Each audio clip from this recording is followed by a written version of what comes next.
You're listening to Milcaster Tales, brought to you by knowhownonprofit.org. The Cat That Got the Cream, Part 2. Chair of the board, Jan, has organised an away day for the trustees of Mill Cat Trust. Unfortunately, this meeting of minds looks in danger of becoming something of a cat-astrophe rather than helping to create a new strategic plan for the charity. Long-standing trustee Ron, having walked out of the away day conference, has gone straight home, collected his petitions, his photos of cats in crisis, his donation and Millcat volunteer forms, and set out his stall on Milcaster High Street. He's determined to show that this hands-on, core activity is what trustees should be involved in, not blue-sky thinking in four-star hotels. Meanwhile, back in the Rochester room at the Millpost Hotel, Alan completes his talk by stressing the importance of impact predictability and the identification of drivers. Jan now takes over. Surrounded by the lack of enthusiasm in the sullen faces of the assembled trustees and the hesitancy of her director Chris, Jan with trepidation unveils her draft strategic plan for Millcat's future.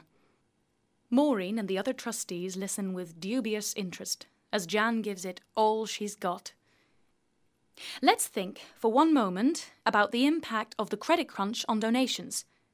About how many animals are likely to be abandoned when people get short of money, or worse, lose their homes, and have to rent places where animals aren't allowed. Maureen hadn't thought about these wider social effects on Millcat's workload, but her ears really prick up when Jan proposes that the trust should seek to be more involved in international work. Cat rescue and neutering centres are a growth area, in underdeveloped European countries particularly, attracting major corporate and some government funding, says Jan. Maureen's mind flies back to her holiday night in the Greek taverna on the Isle of Marikos. Suddenly, strategic planning seems no longer a burdensome bureaucracy, but a door opening on her own ambitious dreams for Millcat. Chris, the director, is also warming to the proposals, as Jan outlines the reallocation of resources in order to better use volunteers and to release Chris to promote and develop Millcat's future. All in all, at the end of a long, hard away day, the trustees find themselves enthusiastically analysing Millcat's finance statistics in focus groups under the guidance of Alan, Jan's development expert from Voluntary Action Milcaster. Next day at the trust offices, Chris apologises to Jan. I'm sorry I was lukewarm about your plans initially. I think I've been so weighed down, constantly dealing with day-to-day stuff. I've lost sight of the bigger picture, says Chris. However, when Maureen meets Ron for a morning coffee at the Millpot Cafe, she's dismayed when he tells her he's sent in a letter of resignation from the board. I can't be doing with all that rigmarole, with flip charts and overhead projectors. But as Maureen begins to tell Ron about Jan's plans for international link-ups for the better use of volunteers and of their hard-won resources, Ron begins to feel that, yet again in his life, his grumpy impatience has served him ill. Was he over-hasty in walking out of the away day? Maureen thinks he was. When Jan receives Ron's resignation letter, she is disappointed.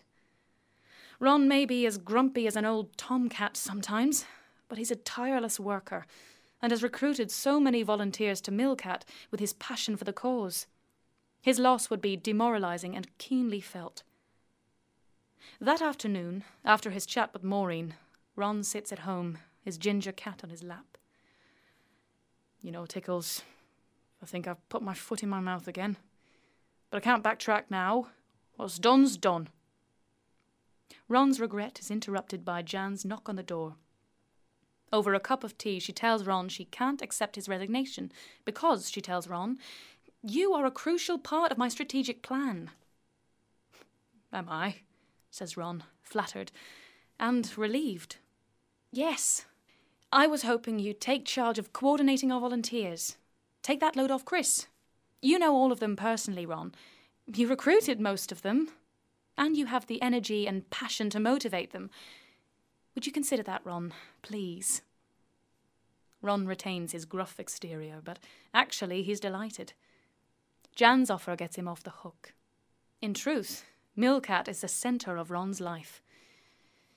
"Well," says Ron, stroking Tickles, "if you need my help, yes, I'll be prepared to do that for Millcat." "And stay on the board?" smiles Jan cajolingly. "Yeah, go on," says Ron.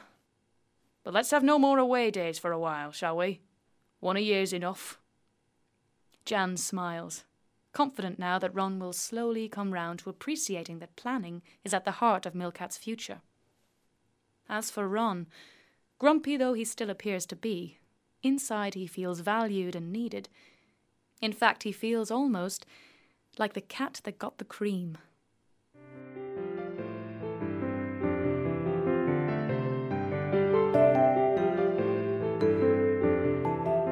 You've been listening to Millcaster Tales. Keep up to date with the latest Millcaster events and discussions at knowhownonprofit.org.